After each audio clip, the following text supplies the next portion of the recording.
അമ്മേൻ്റെ ചെരുപ്പ് ഇടാൻ അവിടെ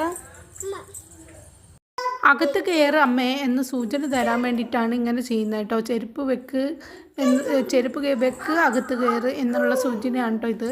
അതുപോലെ തന്നെ നേരെ തിരിച്ചുകൊണ്ട് എവിടെയും പോവുകയാണെങ്കിൽ നമുക്ക് ചെരുപ്പ് വരെ ഇട്ട് തരും കുട്ടി.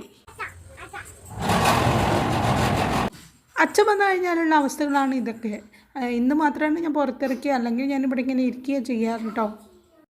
അവൾക്ക് അച്ഛനോടാണ് കാര്യം, നമ്മളൊന്നും വേണ്ട. പിന്നെ ഏട്ടൻ 6 മണി വരെയാണ് ഡ്യൂട്ടി എങ്കിലും വീട്ടിലെത്തുമ്പോഴേക്ക് 7 മണിയാവും.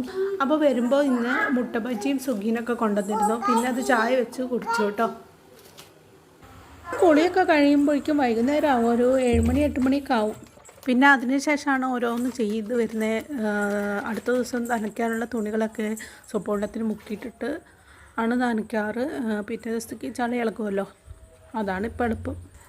തുണികളൊക്കെ ബക്കറ്റിലിടുമ്പോൾ കുറച്ച് വെള്ളം താഴേക്ക് പോയിരുന്നു. അപ്പോൾ ഞാനത് തുടക്കുകയായിരുന്നു. കാരണം എന്താ വെച്ചാൽ നിലം ടൈൽസ് ആയതുകൊണ്ട് വഴുക്കാൻ സാധ്യത ഉള്ളതുകൊണ്ടാണ്. ബജ്ജി വാങ്ങിയ കൂട്ടത്തിൽ മന്തി വാങ്ങിയിട്ടുണ്ടായിരുന്നു കേട്ടോ. ഞങ്ങൾ 3 പേരാണ് ഇവിടെ ഉള്ളത്. അത് 3 ബോക്സിൽ ക്വാർട്ടറായിട്ടാണ് വാങ്ങിയത്. ഇതിലെന്ന് വെച്ചാൽ മയണൈസ്, വെജ് മയണൈസാണ്. അത് പിന്നെ 2 രൂപേൻ്റെ ചെറിയ പാക്കറ്റിലാണ് തന്നിരിക്കുന്നത്. അത് എനിക്ക് ഒട്ടും ഇഷ്ടപ്പെട്ടു. പിന്നെ അതിന് ശേഷം അവിടെയൊക്കെ ക്ലീനാക്കി പാത്രം കഴുകി കിടന്നു. അപ്പോൾ അത്രയേ ഉള്ളൂ വീഡിയോ.